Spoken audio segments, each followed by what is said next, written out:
किसी भी दो त्रिभुज में दो त्रिभुज बना लेते हैं। ध्यान दीजिएगा, थोड़ा सा ये अटपटा लगेगा, इसलिए ध्यान दीजिएगा। अटपटा नहीं लगेगा, समझ जाएगा तो कुछ नहीं है। A B C D E F, देखो त्रिभुज बना लिए, ठीक है। कह क्या रहा था, दिया क्या, वो लिख लेते हैं ना। दिया है कि यदि दो त्रिभुज में उसके संगत कोण बराबर, संगत कोण बराबर, इसका मतलब दिया है कि कोण ए जो है वो किसके बराबर है, डी के। कोण बी जो है वो किसके बराबर है, कोण ई के। तथा कोण सी जो है वो किसके बराबर है, एफ के। ये दिया है, ये दिया है। हमको सिद्ध क्या करना है,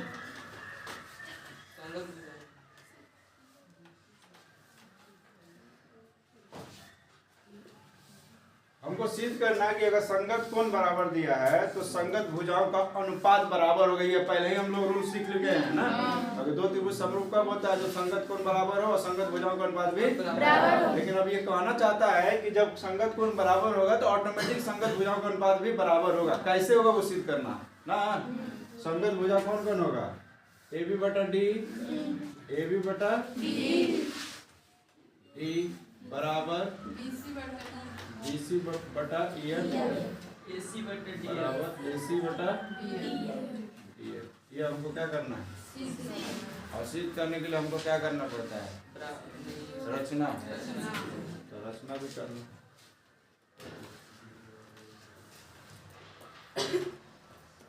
रचना क्या करेंगे कि AB के बराबर एक बिंदु लेंगे यहाँ पे, ठीक है, और AC के बराबर एक बिंदु लेंगे यहाँ पे, ठीक है, और इस दोनों बिंदु को क्या करेंगे, इसका नाम क्या देते हैं, AB के समांतर कैसे ले लिए हैं, समांतर नहीं, बराबर।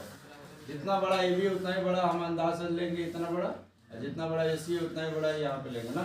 इसका नाम क्या देते हैं, PQ, ठीक है।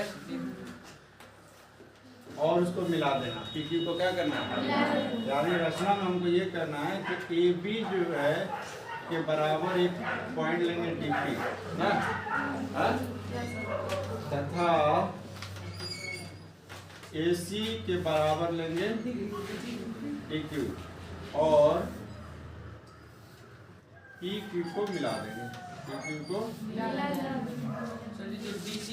यहाँ तक कोई दिक्कत नहीं। चलो अब हम लोग काम शुरू करते हैं।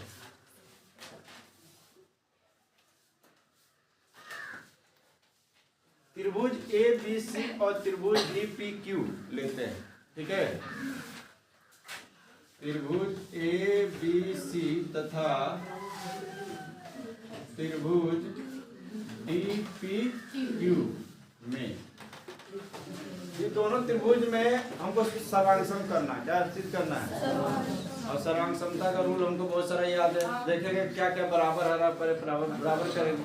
तो देखो, तो हम तो पहले ही रचना में माने हैं कि AB जो है वो किसके बराबर है, DP क्या, तो एक साइड मिल गया है। ये देखो तो कोण A जो है वो कोण D के बराबर है कि नहीं,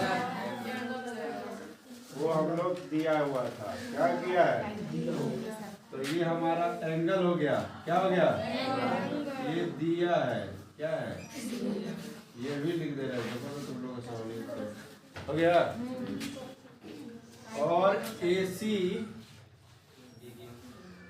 बराबर DQ हो गया। ये हो गया हमारा साइड। देखो दो त्रिभुज है, त्रिभुज ये और ये त्रिभुज ना, दोनों त्रिभुज को हमको कोशिश करना है सर्वांगसम करने के लिए। सर्वांगसम करने के लिए हमारे पास बहुत सारे रूल है। साइड सर्वांगसमता, साइड एंगल RHS है ना। अब जो रूल लग जाए, जो रूल, तो देखेंगे क्या क्या बराबर है। दो त्रिभुज लेना है, दो त्रिभुज ले लिए और इसमें चेक करना है क्या क्या बराबर मिल रहा है। तो देखो ये और ये बराबर मिल रहा है क्योंकि हम लोग रचना किए हैं। ये और ये बराबर मिल रहा है क्योंकि हम रचना किए हैं, और कोण ए और डी बराबर है, ये क्वेश्चन में दिया है तो ये तीन चीज मिल रहा है, इसका मतलब कौन नियम मिल रहा है? साइड एंगल साइड सर्वांग समता से ना। तो एक और ही सवाल है। त्रिभुज ए बी सी जो है वो क्या हो जाएगा? जब आप सर्वांगसम हो जाएगा त्रिभुज डी पी क्यू का। अब बोलो, अब जब ये सर्वांगसम हो गया तो सर्वांगसम का मतलब होता है सर्वगुण सम्मान, यानी सभी चीज समान हो जाएगा, बराबर हो जाएगा। क्या हो जाएगा? लेकिन बाकी सब चीज बराबर हो जाएगा, उससे हमको क्या मतलब है? जो चाहिए वो चाहिए, हमको चाहिए क्या? तो देखो जब ये सर्वांगसम हो जाएगा तो यहाँ पे इसलिए कोण B जो है वो कोण E के P के बराबर हो जाएगा। बोलो CPCT। किसी को दिक्कत है ये वाला लिख देने से?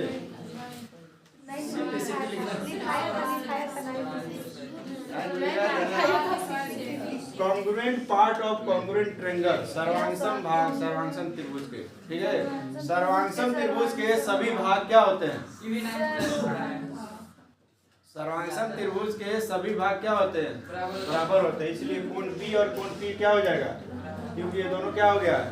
सर्वांगसम हो गया। क्या हो गया? जब सर्वांगसम हो गया तो इसका हर चीज बराबर, इसका नहीं ए बी पी की पी डी तो है ये इसके है, ये भी इसके बराबर हो जाएगा। ये कोण इसके बराबर है ये, लेकिन ये भी इसके बराबर, ये भी इसके बराबर हो जाएगा। किसी को दिक्कत है? नहीं दिक्कत है। आप देखिए कोण B कोण P के बराबर हो जाएगा। नहीं इतना ही तो आगे लिखने की जरूरत नहीं, लिखना चाहे तो लिख सकता है। तथा कोण C जो है वो क्या हो जाएगा? कोण P के, इसको ऐसे लिखते हैं। तथा कोण C जो है वो कोण Q के, अब लिखते हैं CPCT। बोलो यहाँ तक किसी को दिक्कत है? बोलो रे। नहीं दिखा तो दिया है क्या चीज? कोण B जो है वो कोण E के बराबर दिया है, तथा कोण C जो है वो कोण F के बराबर दिया है। ये दिया है सवाल में, ऊपर देखो, भौरा आंख का भौरा ऊपर नीचे मत करो, देखो यहाँ कोण B E के बराबर और कोण C F के बराबर। अब यहाँ से कुछ मिल रहा होगा, देखो B भी बराबर तो कोण P और E क्या हो जाएगा? अतः कोण P जो है वो कोण E के बराबर होगा, तथा कोण Q जो है वो कोण F के बराबर। QF के बराबर C बराबर तो कोण Q तो F के बराबर नहीं होगा। पहले देखो उसके बाद बोलो। हो गया यहाँ तक? बोलो कर्मुला हो गया। ये बराबर है तो देखो क्या हो रहा है। आइए फिगर में आइए। कोण P कोण E बराबर, यानी ये वाला कोण और ये वाला कोण क्या है? बराबर। ऐसे ऐसे, ठीक है। कोण C कोण Q और कोण F, कोण Q और कोण F, ये वाला और ये वाला क्या है? अब बताइए तो एक और चीज 9 में पढ़े थे, रेखा और कोण में क्या पढ़े थे? ऐसे अगर कोई दो रेखा है, ये कोई तिर्यक रेखा उसको काट रहा है, तिर्यक रेखा, और अगर जो ये कोण और ये कोण बराबर हो जाए तो ये वाला संगत कोण है, ये इसको क्या बोलते हैं? संगत कोण। ठीक है। संगत कोण के नियम से अगर ये बराबर है तो ये क्या है? इसका नाम दे देते, मान लो AB है और ये CD है, तो AB समांतर क्या हो जाएगा? ये वाला चीज समझ में आया कि नहीं? बोलो। तो देखो वहां त्रिभुज में भी दिख रहा है, वैसे दिख रहा है जरूर। देखो कोण P और कोण E, ये देखो हो जाएगा, तिर्यक रेखा हो जाएगा। यहाँ पे भी ये तिर्यक है, कोई एक भी दिखा दे तो काम चल जाएगा, हम दोनों दिखा दिए तो जब ये बराबर हो जाएगा तो ये क्या हो जाएगा?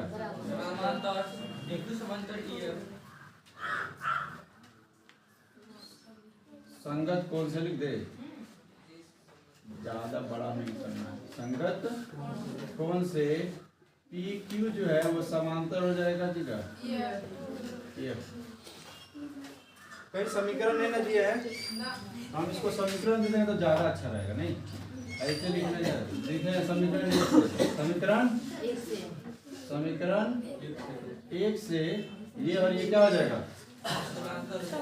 आज जब किसी त्रिभुज में जब ये समांतर तो इतना बटा इतना इतना बटा इतना होता है।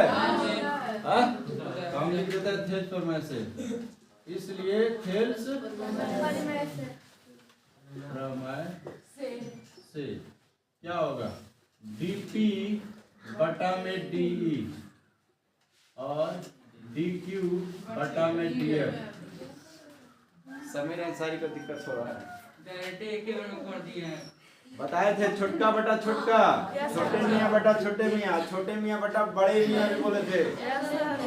उसका लगाया है, ये वाला नहीं लगाया थे, डायरेक्ट सीधे वाला। हाँ क्यों लगाए हैं, क्योंकि यहाँ पे हमको ये चाहिए डी चाहिए, आखिर आगे चल के +1 करना पड़ेगा, उल्टा करना पड़ेगा। उससे अच्छा डायरेक्ट लिख देता, हमको डायरेक्ट मालूम है ना जी। हाँ आगे जाके फिर लौट के फिर एक जोड़ेंगे तब ना मिलेगा। उससे अच्छा हमको पहले से मालूम है कि अगर किसी त्रिभुज में ये समांतर होता है तो इतना बटा भी होता है। नहीं तो लिख दिए, बोलो इसको दिक्कत है ना। जब दिक्कत नहीं है तो बताइए कि हम ऐसे भी तो लिख सकते हैं, क्योंकि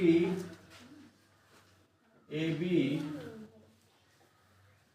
रचना किए थे ए बी बराबर डीपी, ए बी बराबर डीपी तथा इधर कटेगा नहीं ना, नहीं पूरा है तथा ए सी बराबर डी क्यू दिया है। यहाँ पर भी तो दिया है, देखना कहीं दिया मेरा कट ना जाए। नहीं सर, पूरा उधर तक गिरा दिख रहा है। हो गया। तो अब ए बी के जगह पर डीपी है तो डीपी की जगह पर हम ए बी नहीं भर सकते हैं। ए बी बटा डी बराबर ए सी है, डीपी की जगह पर हम ए सी नहीं भर सकते हैं, बराबर बटा में डी एफ। बोलो वो दिया था, क्या किया था देखो, यहाँ पे रचना किए थे ए बी के जगह पे डीपी और ए सी की जगह पे डी क्यू। तो देखो डीपी की जगह पे ए बी भर दिए क्योंकि ए बी और डीपी क्या है, और डी क्यू जब एसी भर दिए क्योंकि एसी और डी क्यू क्या है। तो बताओ यहाँ तक किसी को दिक्कत है। हमको सीट क्या करना था, देखो तो ए बी बटा डी आ गया और एसी बटा डी एफ आ गया। तो जब ये और ये बराबर ला सकते थे, ये नहीं ला सकते हैं, ये बराबर तो यहाँ पर लिख देंगे इसी प्रकार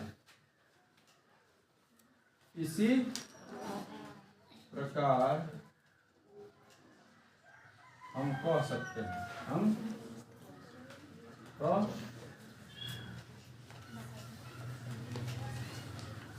सकते हैं ए बी बटा में डी बराबर डी सी बटा में ई एफ बराबर ए सी बटा में डी एफ।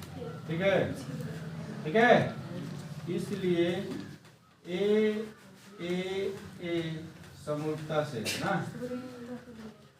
समरूपता से त्रिभुज ए बी सी समरूप हो जाएगा त्रिभुज डी ई एफ का।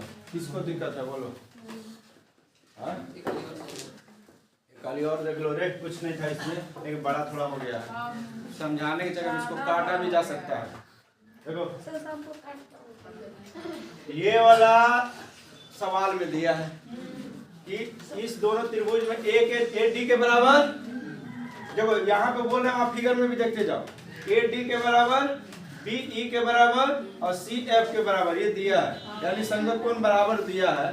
तो हमको सिद्ध क्या करना है कि ए बी का अनुपात डी का, ए बी बटा बी सी बटा और ए सी बटा डी एफ, ये भी बराबर होगा। और अगर ये बराबर होगा, ये दिया होगा, ये बराबर होगा, जब दोनों कंडीशन अप्लाई हो जाएगा तो हम समझ सकते हैं कि दोनों क्या हो जाएगा, समरूप हो जाएगा। तो सिद्ध करना कि आखिर ये कैसे बराबर होगा जब ये दिया है तो नहीं, तो हम उसके लिए रचना कर दिए। क्या किए कि ए बी के बराबर में डीपी एगो भुजा काट लिए और एसी के बराबर डी क्यू एक भुजा काट लिए त्रिभुज डी ई एफ में। नहीं, और पी क्यू को क्या कर दिए, मिला दिया। ठीक है, अब यहाँ पे हम छोटा त्रिभुज या ये छोटा त्रिभुज को कोशिश करेंगे सर्वांगसम करने का। क्या करेंगे, सर्वांगसम इसलिए करेंगे ताकि ये मेरा कोण है, ये कोण बराबर हो जाएगा, तो ये कोण ये भी बराबर हो जाता है, समांतर हो जाएगा, इसलिए नहीं।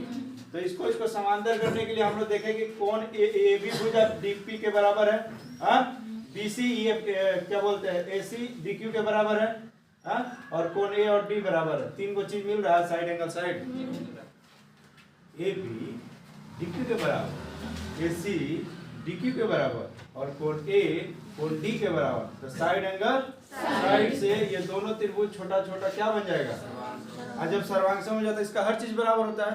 हमको हर चीज से मतलब, हमको मतलब है कि कोण बी जो है वो कोण पी के क्या हो जाएगा, कोण बी पी के बराबर, और कोण सी जो है वो क्यू के बराबर हो जाएगा।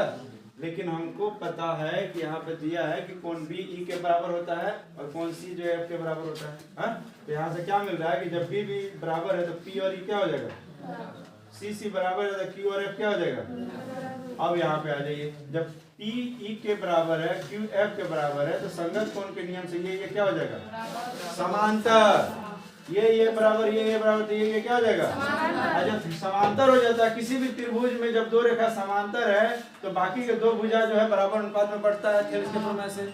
इसलिए डीपी बटा डी और डीक्यू बटा डीएफ कौन नियम से, और जब ये हो जाएगा तो हमको तो दिया था कि ए बी जो है, हम रचना किए थे कि ए बी डीपी के बराबर है, सी डीक्यू के बराबर ये थे, ये वाला दिया है ना।